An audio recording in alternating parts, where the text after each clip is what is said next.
Happy Vlogtober, day 7. Oh my gosh, day 7. I'm excited about day 7 because American Horror Story Hotel premieres tonight at 10 o'clock on FX. So if you're an American Horror Story fan, tune in. Okay, so I had to get that out of the way. Yes. Okay, so I want to talk about a book that I checked out from the library that turns out to be wonderful. At first I was like, I got the Lovecraft anthology volume 11, and it's written in comic book style, but the literature is still the same.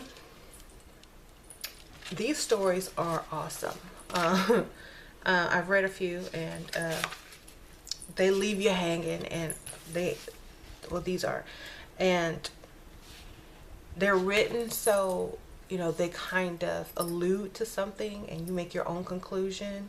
They're very occult, like you know what it is. If you're into the occult, you know what the thing is at the end that they leave out. You know what happened to the person if you have occult knowledge, because like if you don't, you're just left wondering like, what the heck. Like, let's, for instance, Pickerman's Model. It's the first story. It's about this artist who painted like these ghoulish, evil looking paintings, and he had a fan, and his fan was like really into his art, and he's like, can you show me more of your art? And so Pickerman, who's the artist, brings him back to his like place where he paints, and has all this other more gory paintings, and each painting gets more gruesome and gruesome, and then he says, do you want to see the you know, the scariest one ever? And so he takes him to like down in the basement where this well is, and there's this giant painting of like this evil looking, you know, gruesome monster. And like, I'll show y'all a picture.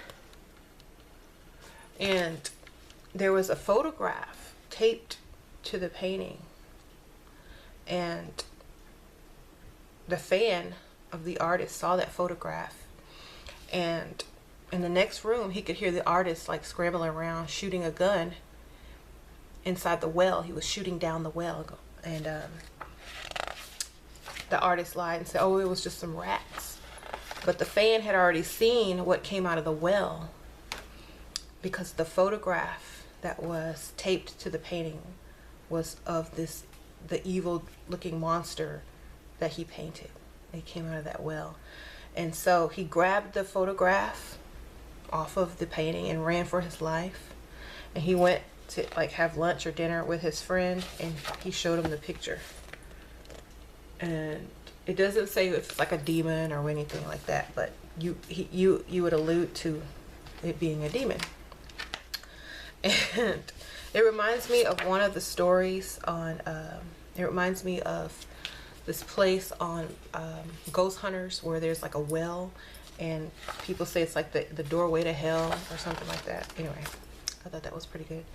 And then the second one I read was The Temple by Lovecraft, and it's about like these German sailors on a boat. They kill people because it's war, and this one guy is on the ship, and he's holding like this statue, this ancient statue, like handheld statue in his hand, and one of the guys pries it out of his hands, and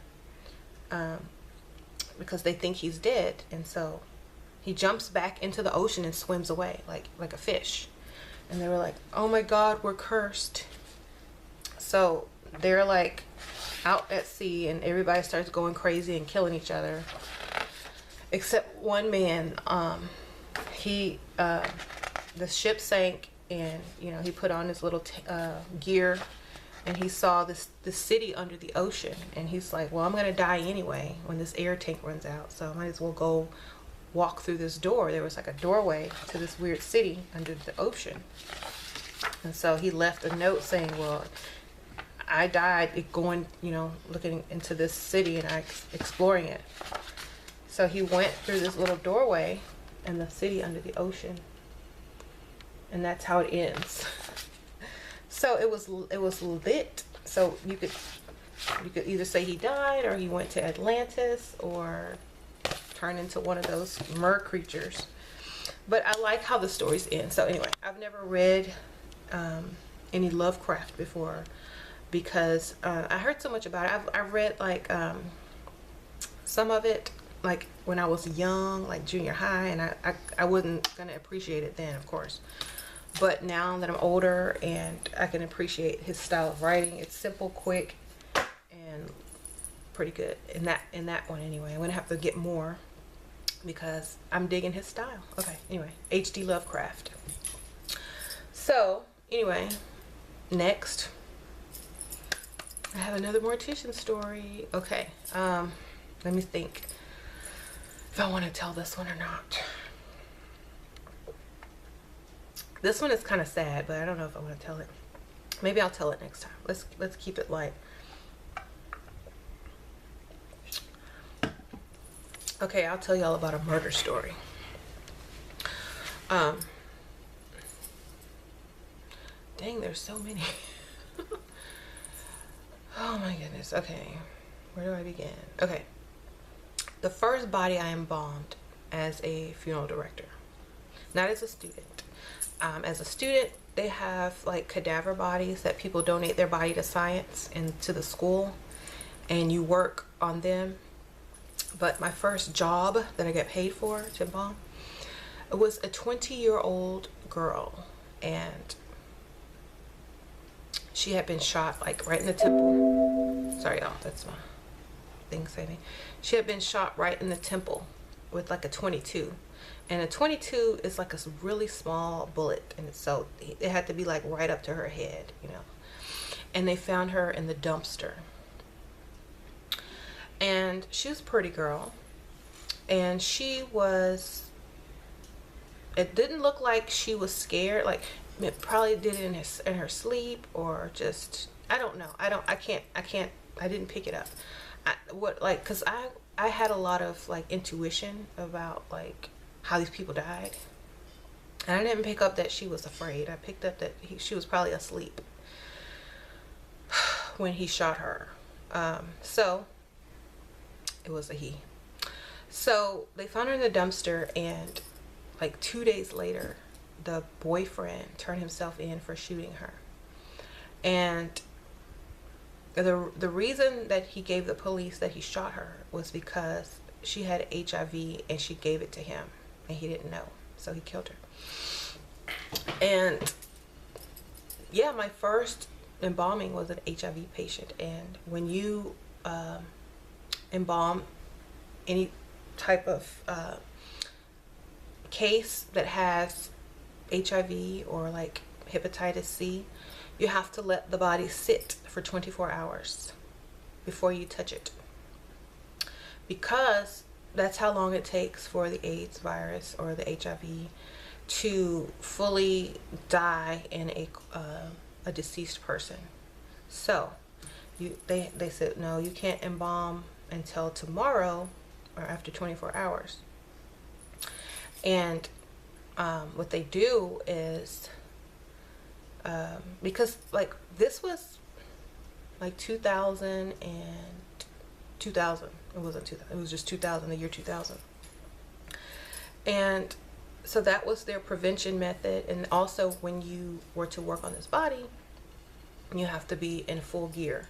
And when I say full gear, I mean like goggles, mask, shower cap thingy, plastic apron, shoes, gloves that come up to here over the coat. You got, you know, they have like certain protection gear for certain diseases that you have to embalm. So you got to put all this stuff on. It is hot in there sometimes, and they have like a ventilation that ventilates the air so that you don't get high or brain damaged off the embalming fluid smell. So I'm embalming her, and it was pretty easy. She was a young girl, and you know, everything went well. And my boss, who's a guy, he was the one that smoked weed I told y'all about.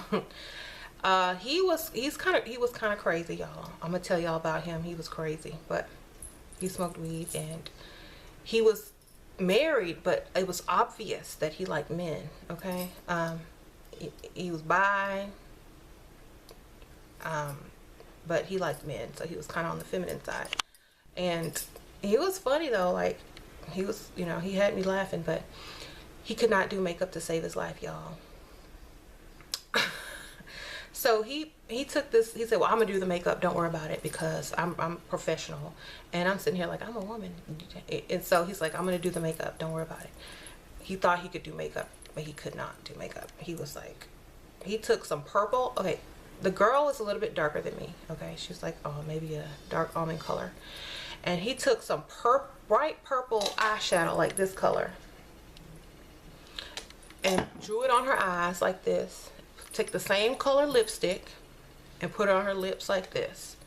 And then he put some liquid eyeliner and a bunch of mascara on her. And she's 20 years old. Okay.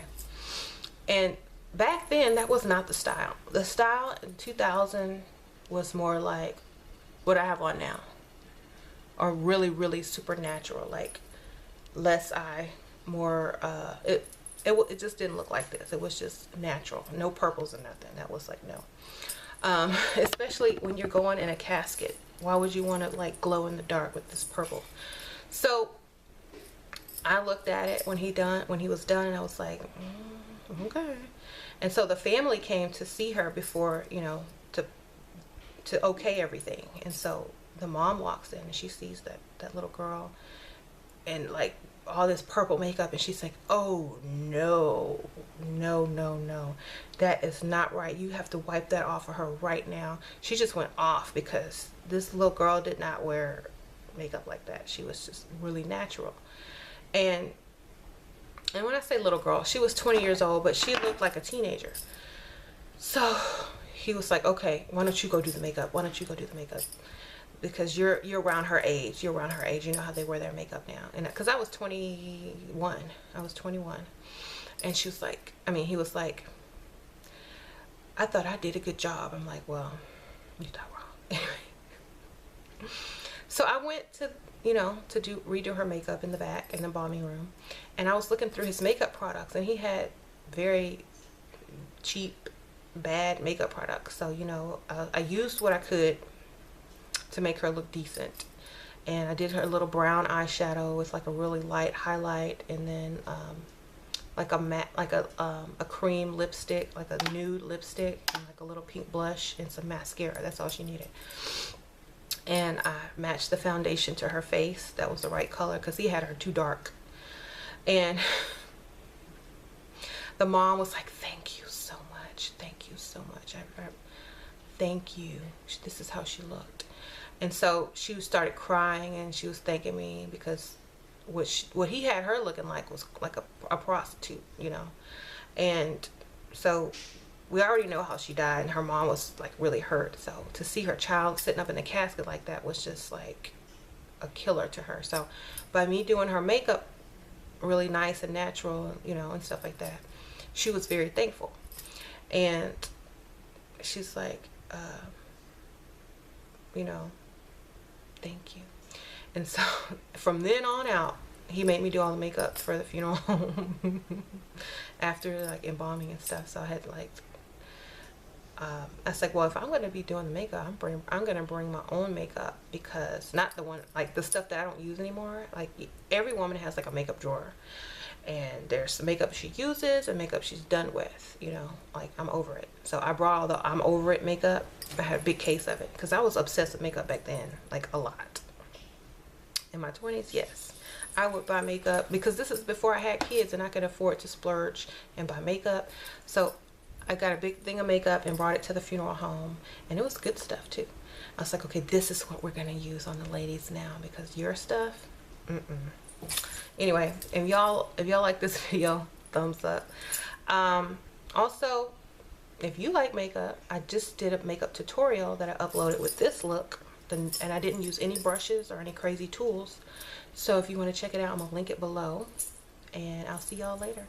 Thank y'all so much. Happy Vlogtober. More to come. If you have any requests for this Vlogtober thing, let me know. If you have any questions about, you know, the funeral industry or working in the funeral home or anything, put them down there because I do answer the questions. Okay.